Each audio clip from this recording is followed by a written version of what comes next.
Greetings from Gpack software. Gpack standard এডিশনে কিভাবে generate invoice page ব্যবহার করে একটি বিল ইস্যু করবেন সেই প্রসেসটি দেখাবো। অ্যাকাউন্টস মডিউলে গিয়ে জেনারেট ইনভয়েস পেজটি ওপেন করছি। জিপ্যাক স্ট্যান্ডার্ড এডিশনে জেনারেট ইনভয়েস এই পেজটি ব্যবহার করে কোম্পানি তাদের ক্লায়েন্ট বা কাস্টমারকে বিল ইস্যু করতে পারবেন। জিপ্যাক স্ট্যান্ডার্ড এডিশনের আরেকটি অ্যাডভান্টেজ হলো অ্যাপ্রুভাল সিস্টেম কনফিগারেশন। সেটআপ থেকে অ্যাপ্রুভাল সিস্টেমটি অ্যাক্টিভ করলে জেনারেট ইনভয়েস থেকে বিল ইস্যুটি ক্রিয়েট করার পর তা অ্যাপ্রুভাল পেজে চলে যাবে এবং ম্যানেজমেন্ট সেটি অ্যাপ্রুভ করার পরে এটি অ্যাকাউন্টসের সাথে ইন্টিগ্রেট হবে। জেনারেট ইনভয়েসের এখন কোনো অ্যাপ্রুভাল পেজ অ্যাক্টিভ নেই, অর্থাৎ এই অবস্থায় যদি এই জেনারেট ইনভয়েস থেকে একটি বিল ইস্যু ক্রিয়েট করা হয় তা সরাসরি অ্যাকাউন্টসের সাথে ইন্টিগ্রেট হয়ে যাবে। আমি এখন ফুল প্রসেসটি দেখিয়ে দিচ্ছি। ধরুন আমি একটি কাস্টমারকে সার্ভিস চার্জ হিসেবে একটি বিল ইস্যু করছি। আমি এখন এটি এন্ট্রি দিয়ে ফুল প্রসেসটি বুঝিয়ে দিচ্ছি। যে ডেটে ইনভয়েসটি ক্রিয়েট করতে চাচ্ছেন সেই ডেটটি সিলেক্ট করে নিতে হবে। ভাউচার নাম্বারটি সিস্টেম থেকে অটোমেটিক্যালি জেনারেট হয়। বিল ইস্যু ফিল্ডে অল অফ রিসিভেবলগুলো শো করবে, যা চার্ট অফ অ্যাকাউন্টে রিসিভেবল সাবগ্রুপের আন্ডারে ক্রিয়েট করা হয়েছিল। আমি এখন একটি রিসিভেবল সিলেক্ট করে নিচ্ছি। পারপাস ফিল্ড থেকে সফটওয়্যার সার্ভিস চার্জটি সিলেক্ট করে নিচ্ছি।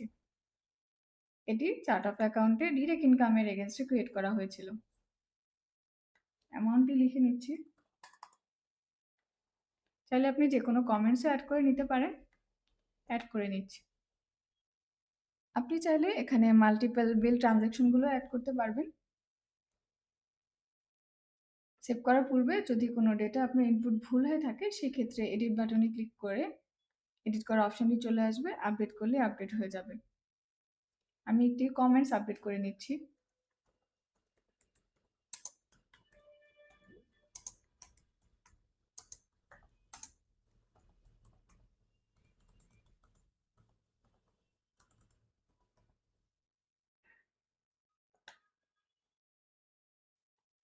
সেভ করে নিচ্ছি। বিল ইস্যু 6 ক্রিয়েট হয়ে গিয়েছে। এই পর্যায়ে এটি অ্যাকাউন্টের সাথে ডিরেক্টলি ইন্টিগ্রেট হয়ে গিয়েছে। আপনি যে রিপোর্টও পেয়ে যাবেন। আমি রিপোর্টটি দেখিয়ে দিচ্ছি।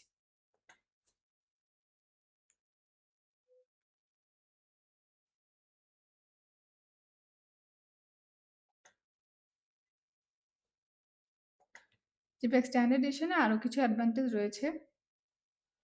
আপনি চাইলে এই ডেট রেঞ্জ সার্চ করেও দেখে নিতে পারেন এই ডেটে কয়টি বিল ইস্যু ক্রিয়েট করা হয়েছিল। এছাড়াও ভাউচার নাম্বার দিয়ে সার্চ করেও দেখে নিতে পারেন। টুডে ভাউচার লিস্ট এই অপশনটিতে ক্লিক করলে একটি ডেট রেঞ্জে সার্চ করে সকল বিল ইস্যুর ভাউচারগুলো দেখতে পারবেন। এছাড়াও বিভিন্ন ফরম্যাটে ডাউনলোড করতে পারবেন। আমি বিল ইস্যু 6 ক্রিয়েট করেছিলাম, এটি দেখিয়ে দিচ্ছি। দেখুন সকল ডেটাগুলো চলে এসেছে।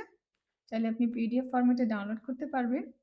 এছাড়াও এক্সপোর্ট করতে পারবেন পিডিএফ, এক্সেল এবং ওয়ার্ড ফরম্যাটে।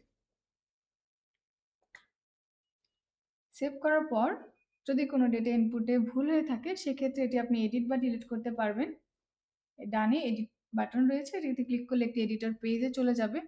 এই পেজের আপনি অ্যাক্সেস তখনই পাবেন যখন অথরিটি থেকে আপনাকে সেই পারমিশন দেওয়া হবে। আমি এডিটর পেজে চলে যাচ্ছি। বিল ইস্যু 6 এটির এখন আপনি অ্যামাউন্ট এবং কমেন্টস আপডেট করে নিতে পারবেন। আপডেট ভাউচার বাটনে ক্লিক করলে এটি আপডেট হয়ে যাবে। এছাড়া ডিলিট করতে চাইলে ডিলিট ভাউচার বাটনে ক্লিক করতে হবে এবং একটি ডিলিট রিজন সিলেক্ট করে ডিলিট করতে হবে। এখানে আরেকটি অ্যাডভান্টেজ হলো জিপ্যাক স্ট্যান্ডার্ড এডিশনের কোনো ইউজার কোনো ট্রানজ্যাকশন আপডেট বা ডিলিট করলে তা অডিট ট্রায়াল রিপোর্টের মাধ্যমে অথরিটি সহজেই ট্র্যাক করতে পারবেন। এখন সেটআপ থেকে অ্যাপ্রুভাল কনফিগারেশনটি অ্যাক্টিভ করে দেখাবো কিভাবে একটি বিল ইস্যু ক্রিয়েট করতে হয় এবং তা অ্যাপ্রুভ করতে হয়।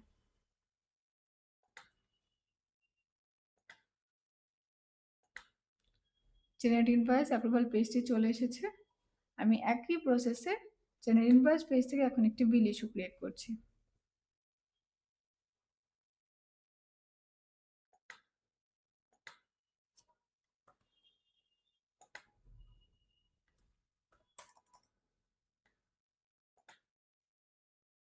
সেভ করে নিচ্ছি।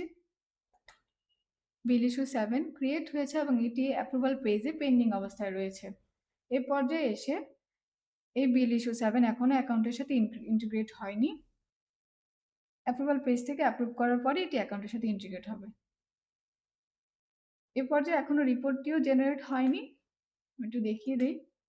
দেখুন একটি মেসেজ চলে এসেছে যে ভাউচারটি পেন্ডিং অবস্থায় রয়েছে।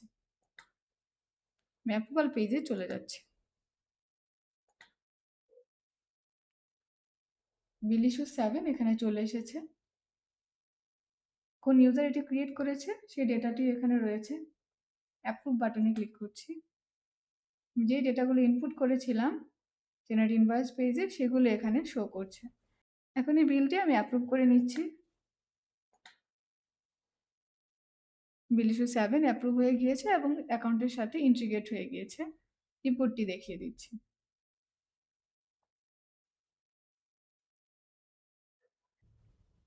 এভাবেই জিপ্যাক স্ট্যান্ডার্ড এডিশনের জেনারেট ইনভয়েস পেজটি ব্যবহার করে ডিরেক্টলি একটি বিল ইস্যু করতে পারবেন এবং অ্যাপ্রুভাল সহ একটি বিল ইস্যু করতে পারবেন।